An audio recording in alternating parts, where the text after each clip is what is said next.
Kia ora, Blairy. Good to see you, man, on League of Our Own. Man, we did so well last week, and a massive thank you to yourself, and better pat myself on the back as well, because we reached nearly 2,000 people last week with our pod, which was really exciting. You know, we're trying to do this for the Kiwi people out there, the people of Pacifica, and I feel like we're reaching them, man. We're doing okay. Yeah, kia ora, Goran, man. Yeah, proud of us, to be honest.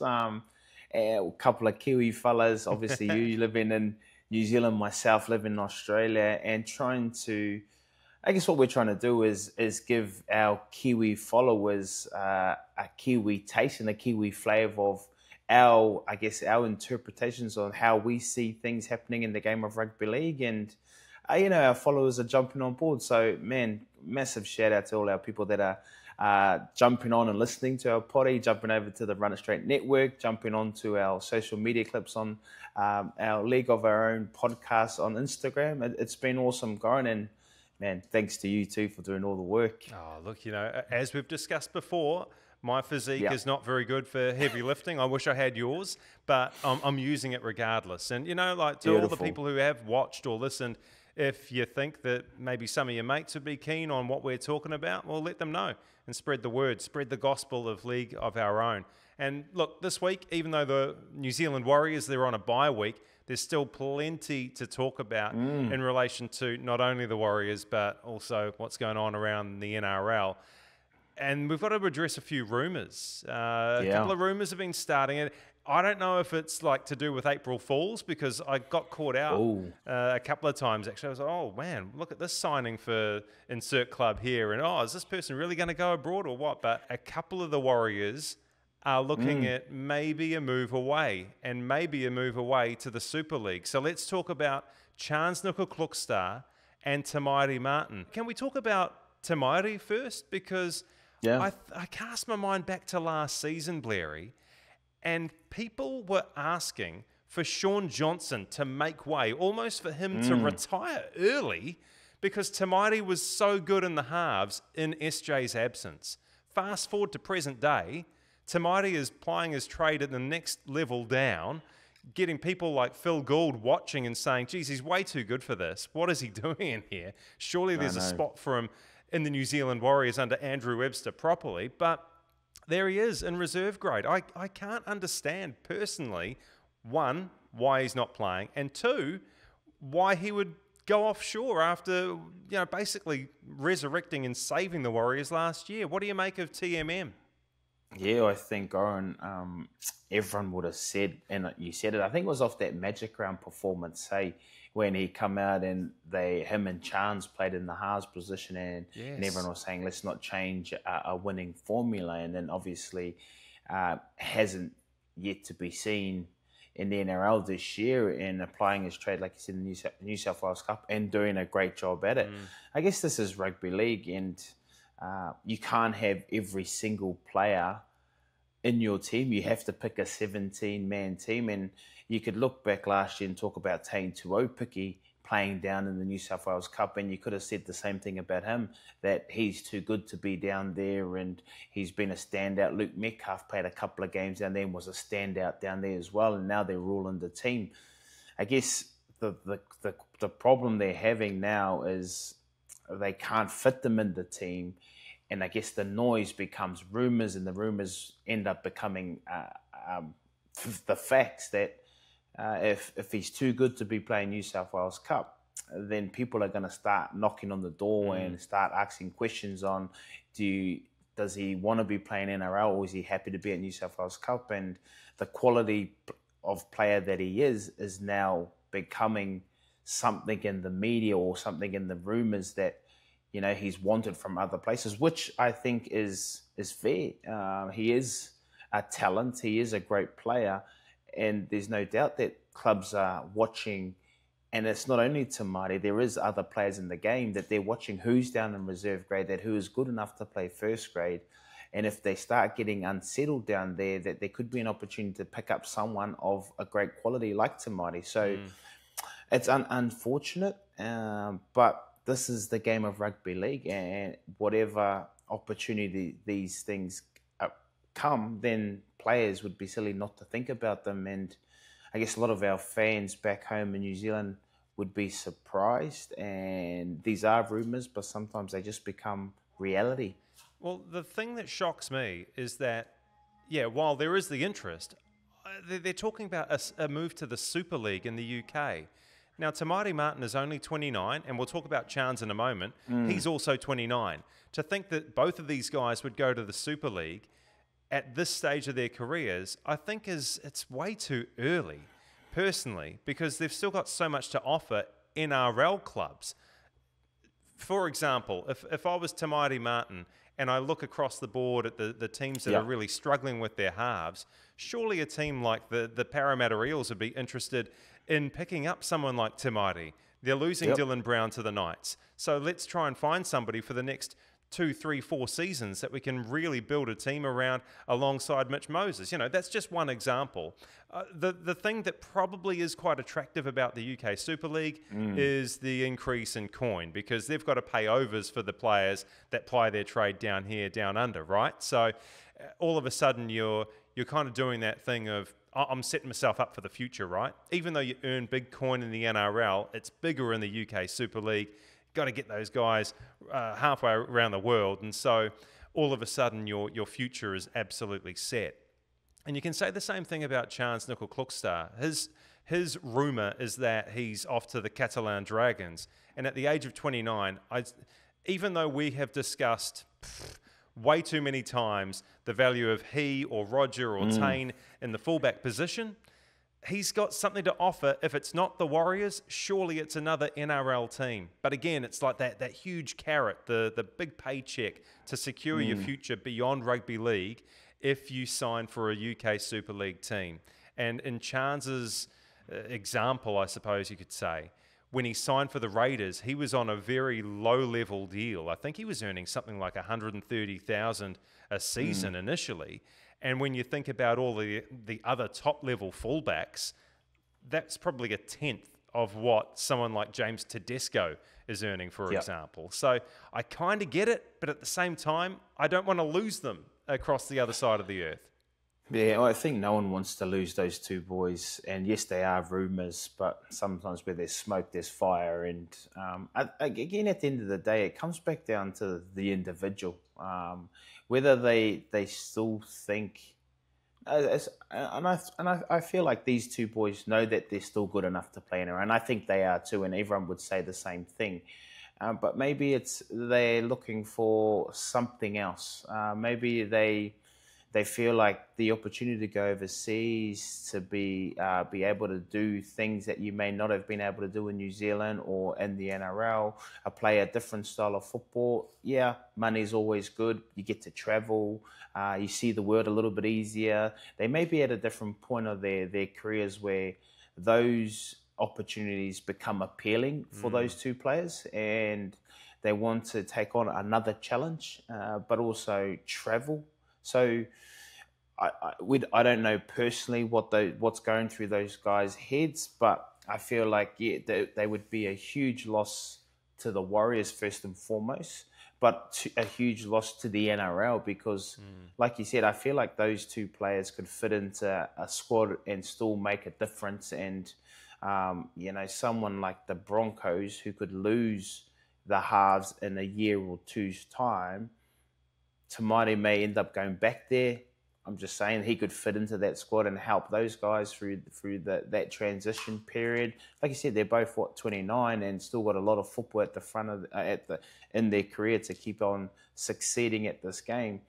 But they may just be at a different stage of their journey, Goran, and they may think the opportunity now for them is to go over there and grow over there, and you don't blame players for taking on other opportunities. No.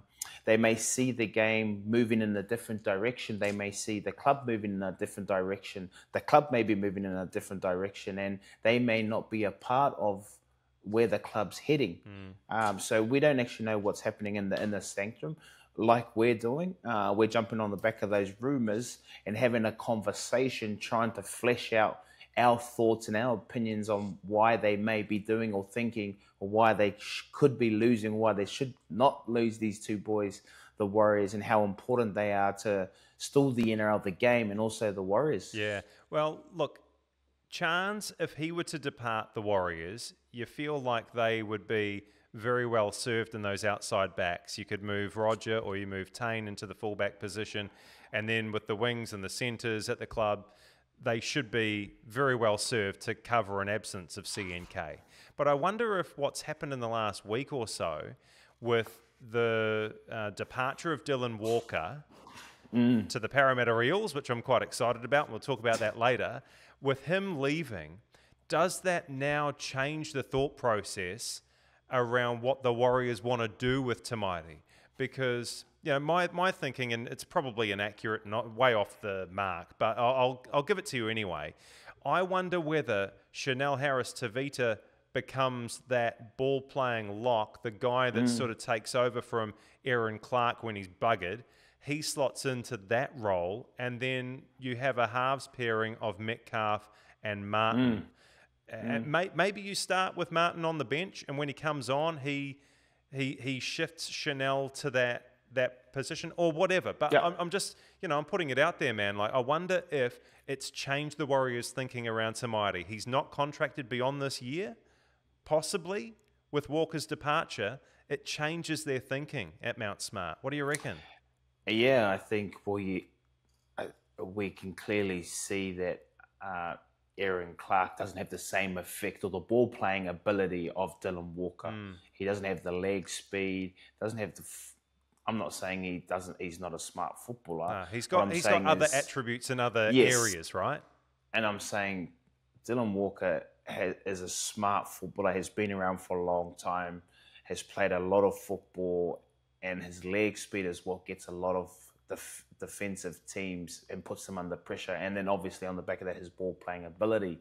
Someone like you said that can actually offer something similar would be someone like obviously Chanel, who I think is tough enough to play through the middle of the park, who can also interchange of Tamaiti, like you suggested, to go Tamaiti from the bench on for Chanel, who then Chanel will move to the middle of the park when Aaron Clark needs a rest. That could be a thought process for them.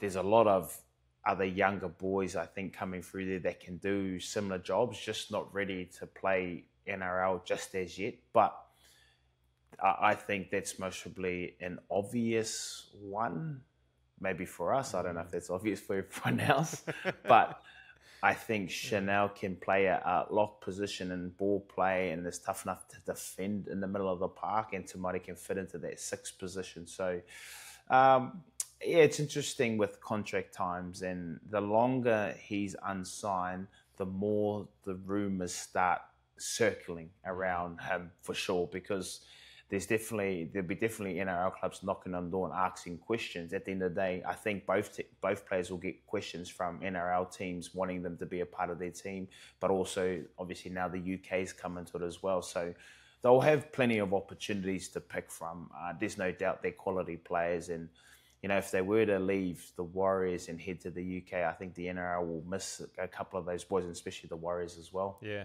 as we know, and as we've discussed previously, this is Andrew Webster's favourite podcast. So if he wasn't thinking about Tamaiti Martin in the halves and Chanel playing that ball-playing lock spot, he will be thinking it now once he's heard this. So look, we're talking about players that might be departing to the UK Super League.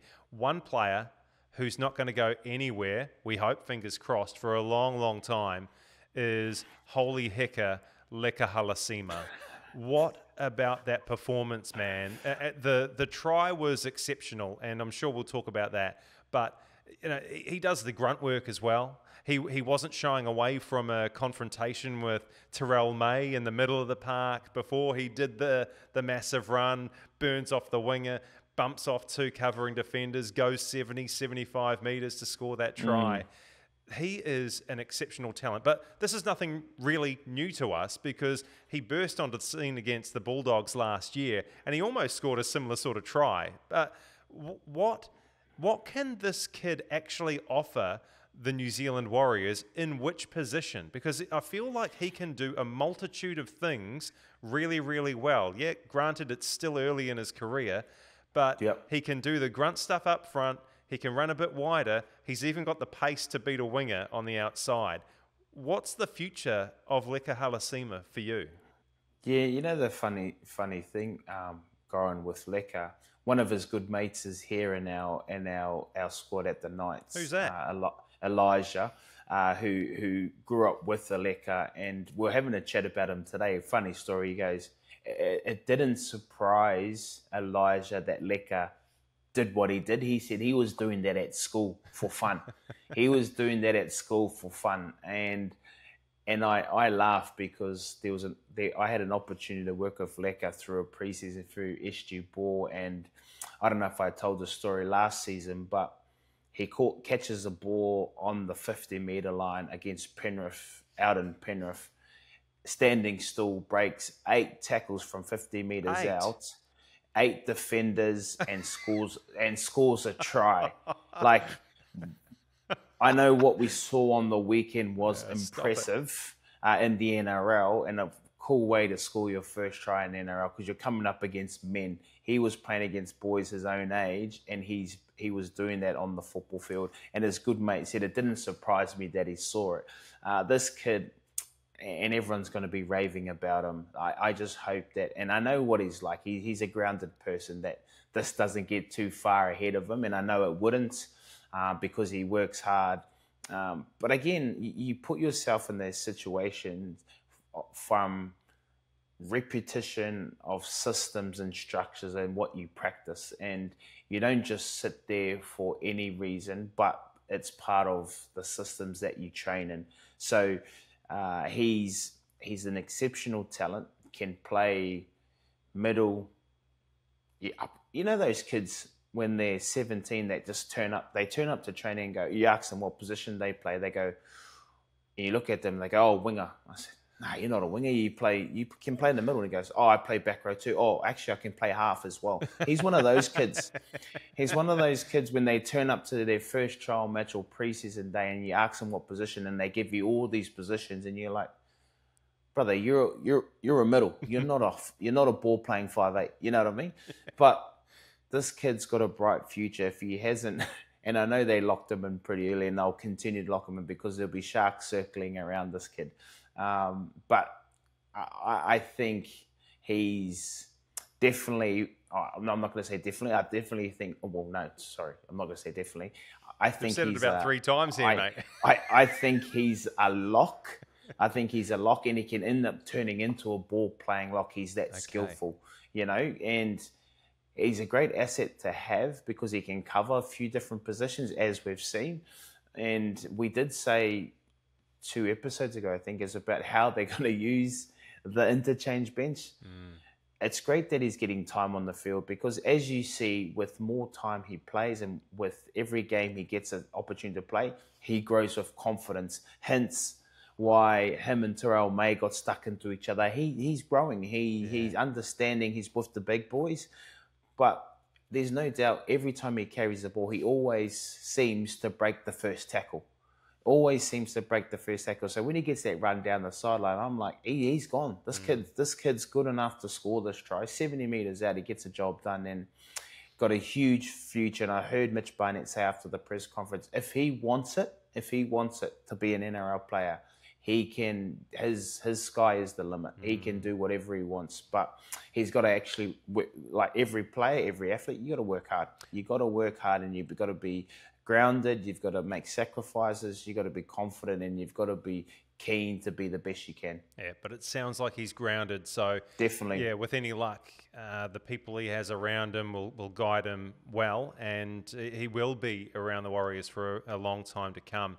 The story that you tell about the beating 8 defenders against the Panthers.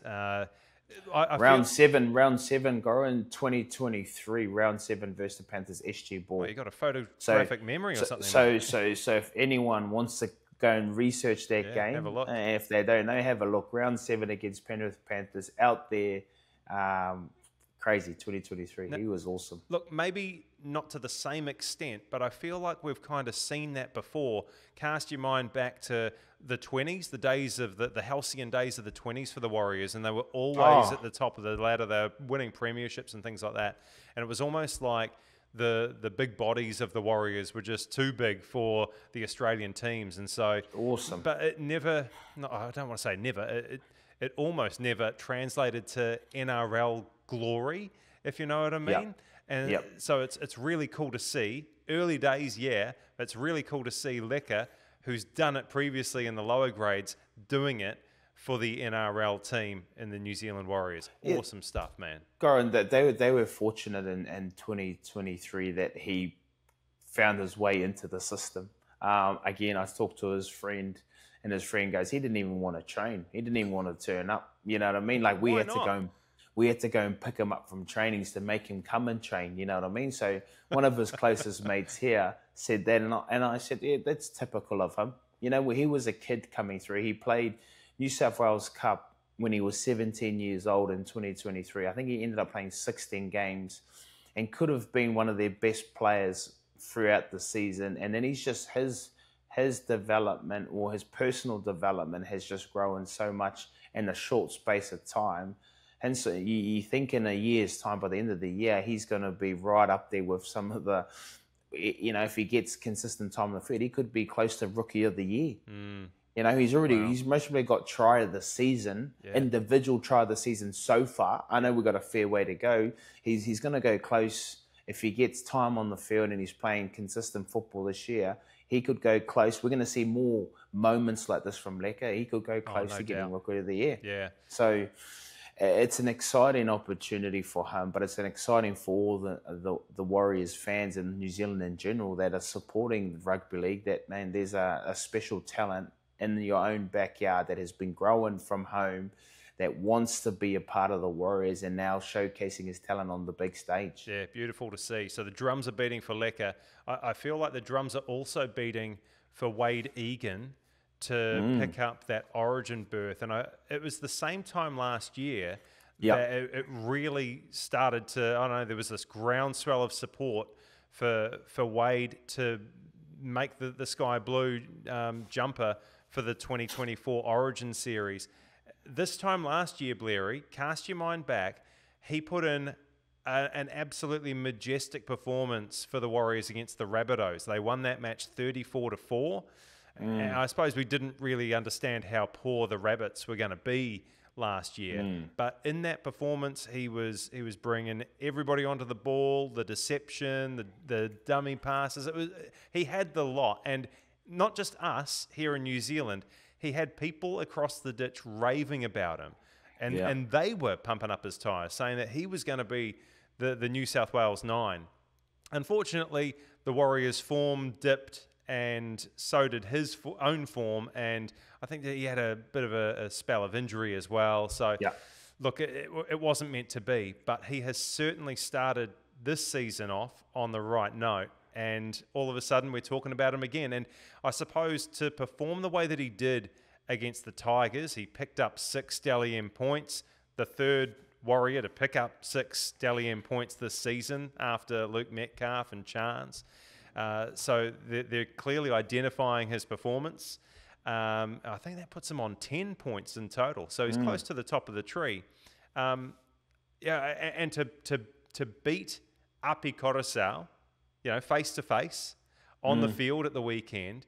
And when you see what's happening with North Queensland Cowboys and Reece Robson, their form has been underwhelming to begin the season.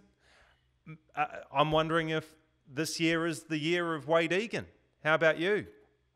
I think it's going to be hard, but I think when you, obviously new coach for New South Wales this year, previous Madge, Michael Maguire, I know that Laurie Daly picked a team of just everyone, the best players. It didn't matter if they were in their position or not. If he goes to the same game plan of Michael Maguire and how he did things and what typical players he looked for, as in battle-hardened Origin players, which was Michael Maguire's team, hence why they were so successful underneath him. People playing in their positions, people in form in their positions got selected. I think on the back of what the Warriors have done so far, obviously you can't do what they've done without your forwards, but Wayde Egan's a big part of the middle of the park. If the Warriors continue to keep being consistent with performances, the noise becomes a lot louder, I reckon, with Wayde Egan. And again, he does what he does on the back of James Fisher-Harris, Mitch Barnett. And Mitch Barnett will be involved, right? Mitch Barnett, you would think he'd be involved because he's that origin type player. So I think they can keep continuing. If they keep continuing to be successful and consistent with their performances, there's more opportunities created for someone like Wayde because he becomes a key part of what the Warriors are doing through the middle of the park, like bringing boys onto the ball, having that deception, running when ready, and being able to feed the ball to the right people when the time is right. So you said it, like fell out of form as a team, injuries, his own personal injuries, a couple of head knocks there, HIAs throughout the season. And then everyone's form kind of went bad from there and people missed out. The only person that obviously stood up in those times and hence why he won the Simon Mannering medal was Mitch Barnett. And I think he's definitely going to be a chance if they stay consistent with their performance, Wayde Egan. Yeah. Watch this space for Wayde Egan. It could be a big year for him. But I suppose the thing that might count against him and the Warriors is this run of games that they've got coming up after the bye. It looks pretty tough. And, you know, we joked about every game in the NRL for the Warriors appears to be a tough game last week. It does not get any easier when they finally return to the paddock. They've got the Melbourne Storm.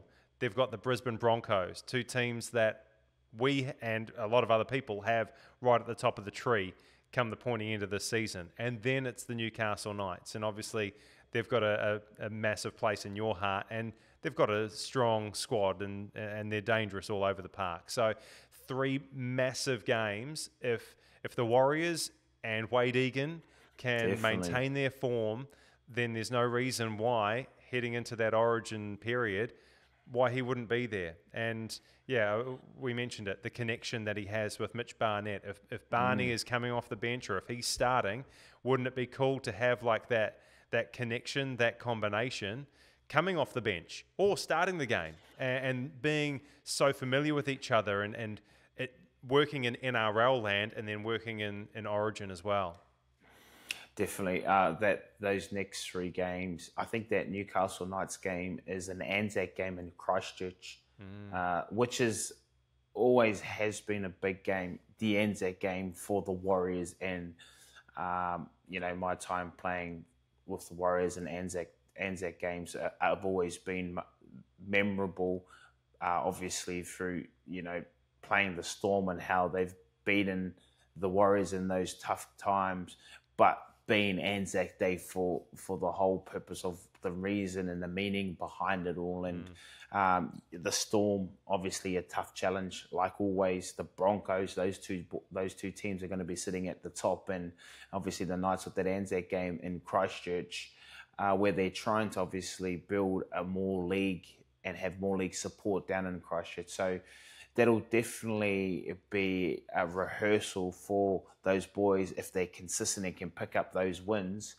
But it'll be a good way to gauge where the Warriors sit this year for sure. If they can, on the back of the bye that they've had, they're sitting pretty comfortable. They'll be working hard in the bye. They go into those 2 games, and then obviously the Anzac game, and then not too far off there is the Origin selection. So a big test for not only the club and the players, but for those individuals as well. Well, look, it was a big test against the Tigers at the weekend, and they came through Wasn't it? It was a hard-earned, hard-fought win. Look, it wasn't perfect. At times it was, and at other times it was, a little bit sketchy, but they found a way to win. And at other times, in particular last year, Blairy, they would lose those matches, right? When the going got tough, they would find a way to come out on the wrong side of the ledger. So look, for me, it was a real positive. Not only did they get the 2 competition points, but they defeated one of the up-and-coming sides of the NRL in 2025. Benji Marshall not happy, though, out the back Definitely of it. not. In the press conference, man, looked like he sucked a lemon or something before he went in there. And the quote from him, even though we got no favours today, that was pretty obvious. And I'm thinking to myself, he's talking about the referees, and he even referenced Ricky Stewart when he was talking about this, saying, oh, look, I can't really talk about the referees' decisions because I don't want to get fined, a la Ricky Stewart. But I'm wondering which things he's talking about, because when I was watching, I saw Sonia Taruva try and fake out the referees in the bunker into thinking that he'd been hit high when he hadn't. Seyfarth, when he hit Charnze Nicoll-Klokstad in the head with his shoulder, he was rightly penalised, and then he was penalised again by the judiciary. He had to pay a fine, so it's not like it didn't happen. And then you've got Jerome Luai, who did hit Ed Kossi in the head, and Ed had to sit down and go through the concussion protocols. Luai stays on the field. Lo and behold, Annesley with his email out to all the clubs, this one should have been a sin bin. So I'm not sure what Benji's getting at when he's saying that he didn't get the rub of the green. Have you got any idea what he's referencing or talking about here, man? Oh, I think, when I think about the game, I thought the Tigers had some opportunities to win that game. I think if you look back, Terrell May, grounding the ball, dropping it.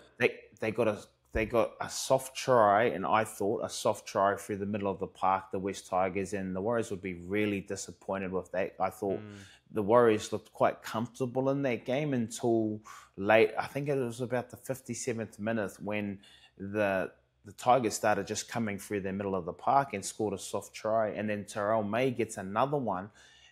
I felt like that was the turning point. They could have gone, obviously, if he scores that try, I reckon that turns the game into the Tigers' favour. Yeah, they would have been like 10 or 12 points clear at that point, eh? Yeah, but then it actually, I thought that turned it into the Warriors after the back of that. They built on the back of that momentum and managed to take the game away from them. So the game was in the balance for both teams, and you said it. Last year the Warriors would have fallen over and not been able to do it. The same would have been for the Tigers. They would have fallen over and not being able to get the job done. I know they didn't get the job done, but they're a complete different team this year, a complete different style of football where they've backed their defence to be able to keep teams, tryless at times. There were some moments at the end of the game where I think a couple of individuals would have wanted to take it back, a couple of chips over, kicking it through on, I think it was for Tape, that kicked the ball through on the second when he should have just dove on the ball. No dummy half. No dummy half. The ball. You know what I mean? So there was moments there at the end of the game where the game was still in the balance that the Tigers could have had some opportunities, but they just didn't manage the game properly. No. And I think on the refs these days aren't allowed to talk about the coaches aren't allowed to talk about the referees these days. So the question now is to the media, you saw it, what do you think? You know what I mean? So they're asking the question back to the media now, who are sitting there asking these questions. Obviously, they want to know the answers, but you can't actually directly talk about the referees. So they're going, well, what did you think of that call, or what did you see? Which is becoming just something silly, you know what I mean? Like, because the refs can't say. But on the back of Ricky Stewart in his comment, I thought that the Raiders got some more calls up in Townsville, 6 against. They had more 6 against than the opposition. Funny so that, eh? Maybe it does work. Yeah, maybe it does work. But a quality game, not the best place to go and play at Campbelltown for the away team. And the Warriors got a job done, which, gave them 4 points leading into a bye. But, Benji Marshall would be disappointed, and he was. Yeah. I find it very odd, Blairy, that we're heading into this weekend's round of games, and it's multicultural round. And we've got some stats around the different nationalities and cultures that are represented in the NRL, and it's massive, eh? It's not just white Australians. It's everybody. Everybody is represented, it would seem, and but not the Warriors, which I don't know, it leaves me feeling a little bit cold, you know, like we've got Pacifica, we've got Maori, we've got all sorts, but we're not allowed to represent in this particular round, which I find very, very strange. But one of the main reasons we do this podcast is to talk up Kiwi players, talk up the Warriors, we talk up the Pacifica players as well. And, you know, like, I think, what's the statistic here, Blairy, that 11% 11% Māori descent. Yeah, 11% of players in the NRL have Māori heritage. Yep. Basically every 10th player. Like, that's amazing, mate. And when you think about how far we've come with Māori and Pacifica, how amazing is it that we've got that level of representation? And I feel like it's only going to get stronger. It's only going to get larger as time goes on. Think about, you know, when I was a kid or when you were a kid and you watched the game, that wasn't, it was almost like it wasn't possible or achievable. But nowadays it is. What do you think has changed and tipped the scales in the favour of the Māori, the Pacifica, the Indigenous? Well, the Pacifica have a third of at least one parent that is born in the Pacific. So a third of all players? 29% in the game. Wow. Which is a massive stat. So you understand, like, the game's heading, I'm sorry to say, but it's going in that direction. The game is moving into that Pacific realm. I work in the pathways, and I've watched a lot of football in the short amount of space and time that I've been in Newcastle, and I've seen a lot of the junior teams play, and I can count on my hand, and I'm not being disrespectful, how many Australians people are on the field. There is so much, and I think what's happening now, Goran, is the opportunity is in Australia.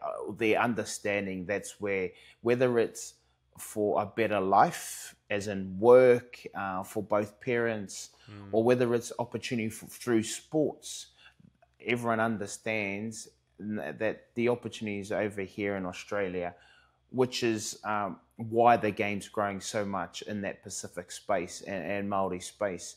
So it's crazy. Yes, we're talking about multicultural round. I think there's 64 different nations in the game, which is cool. I think it's great that there's so many different cultures or different nationalities that play the game.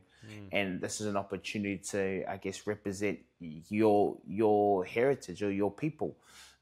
Yes, it's always disappointing that the Warriors don't get to be there, but we have other Māori people in Pacifica in our game. 14% of our Māori players are in the game as well. So it's a cool opportunity. I know the Warriors will get an opportunity to wear their heritage, their Indigenous jersey through some time of the year, and I'm thinking it'll be outstanding and unbelievable. Like, they do an awesome job with this. And I'm jealous that I don't get to be able to take one of those off, because, man, they are. I'm there's sure you so can much. Make a few phone calls, mate, and get one. Again, like, you're a Kiwi icon. Surely you can just pick up the phone and say, "Hey, Cam George, can I grab a jersey, man?"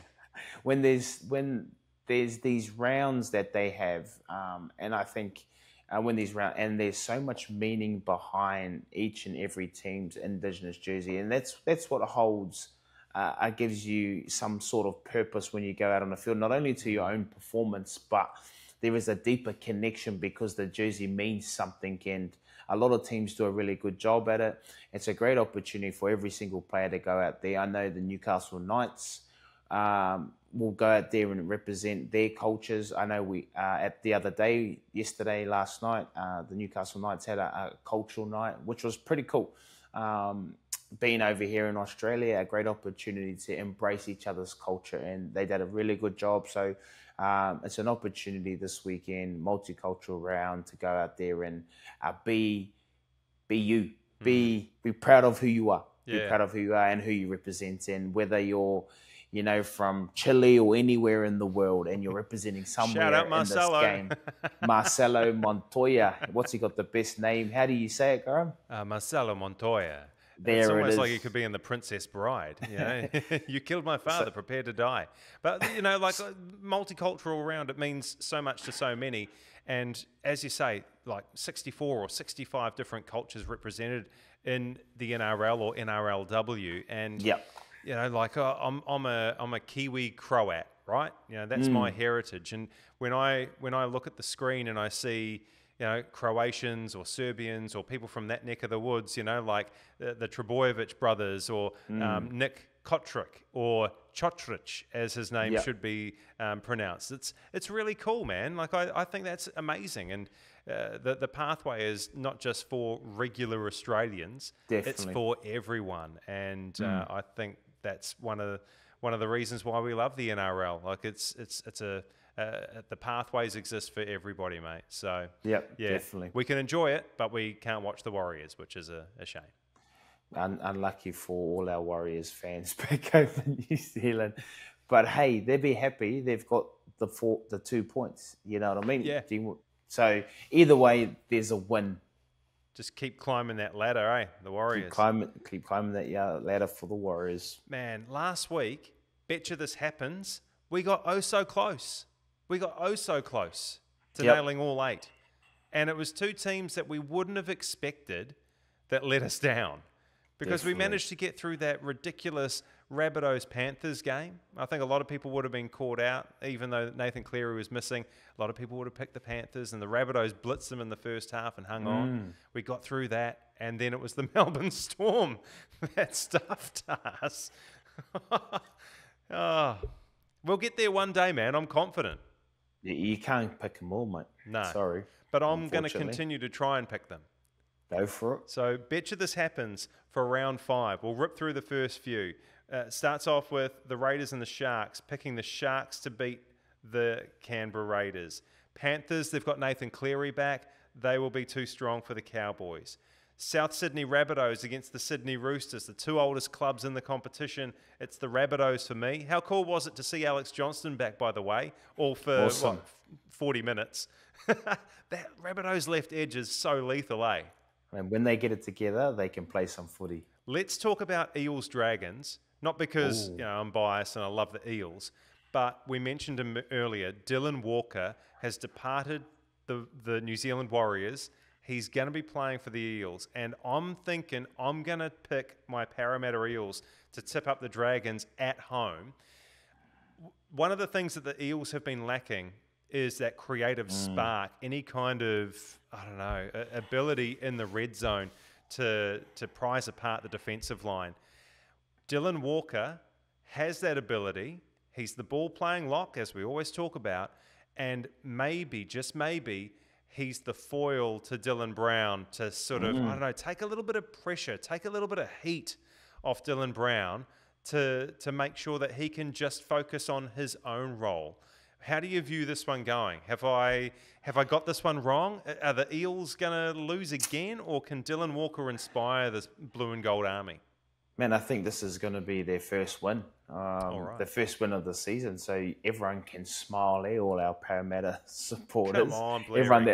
Everyone that listens to you saying they're not gonna win, and I'm so sorry, I'm a diehard fan, but I've just got to be a realist. They're not going to win.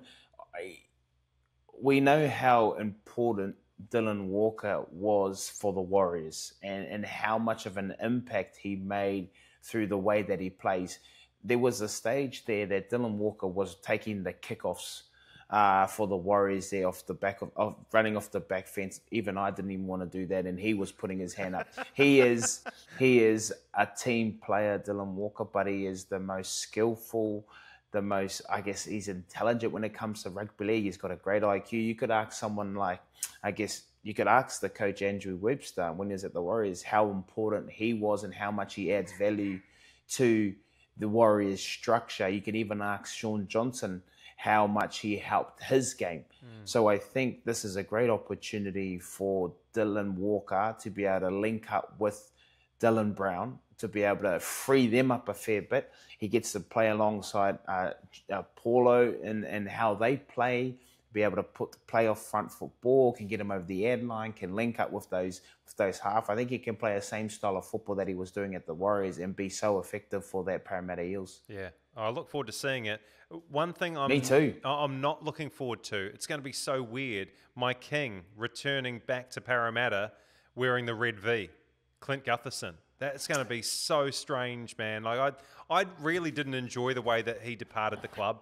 I thought that a guy who gave his absolute all for that team, and quite often in a losing effort, he was inspirational. And then to just sort of bugger off in the off season and join the Dragons, he deserves so much better. But it's going to be really weird to see him in the opposition this coming weekend. Do you think your Parramatta fans will boo him? They shouldn't. He's in the opposition now. Yeah, well, look, I know. It's almost by default you boo the guy who used to be in your team and now he's turned up for the opposition, but surely he can be afforded some niceties on game day. Come on. Yeah. I'm excited for their game. Yeah, more excited to see how Dylan Walker can link up and free up Dylan Brown and see a different style of football that they can play with him being in the team. Continuing with Betcha This Happens for round 5, I'm going Titans over Dolphins. I think the Broncos will be far too strong for the Tigers. The Tigers don't have Jerome Luai. Going to the last game of the round, oh man, are you going to hate me if I say the Bulldogs are going to beat your Knights? No, I'm not going to hate you. Okay, Bulldogs are going to beat your Knights. Sorry about that. And the last game that we'll talk about before we say ta-ta to everybody watching and listening to League of Our Own is the Battle of Brookvale. It's Seagulls, it's Storm, it's the match that you made famous all those years ago. We don't need to go back into it because I think we did a pretty good job of it last year on League of Our Own. But have the royalty checks come flooding in for the use of your intellectual property this week? Hey, I'm actually, if I see any, has it come up again? I haven't seen it yet. I haven't jumped on TV. Work's been busy. I haven't jumped on TV, but if I see one thing of the Brookvale battle, I am emailing whoever's email address I can get from the NRL and ask for an opportunity to take some sort of royalties for the coverage that they keep putting up every year. I'm sure it'll get some sort of start. I think it's a good way for them to bring the round in. It always starts conversations. I think they have panelists. Obviously, Cooper Cronk's a panelist for Fox, and he will talk about it. I think there'll be like someone like Kieran Foran who's been doing some work on there, who was a part of that. So my big guess is they'll have those two on the panel talking about their time of being a part of it and how that, I guess, how they built that rivalry around those years through those grand finals. So I definitely think it'll be up again. Everyone will be excited for it. I'll most probably get a few messages during the week saying, hey, saw this come up again. Oh, this is trending on YouTube or social media again. So looking for some royalties this year. I need everything that can help, to be honest, Goran. That'll be nice. Yeah, 100%. Well, look, I'm picking the Storm for this one. I think they'll bounce back. Jerome Hughes is on the extended bench, and if he's back from his hand injury or concussion, he should be okay and guide the Storm to a win over the Seagulls in the Battle of Brookie. All right, that'll do us for Betcha This Happens for round 5. And that'll do us for League of Our Own. Blairy, as always, great to see you, mate.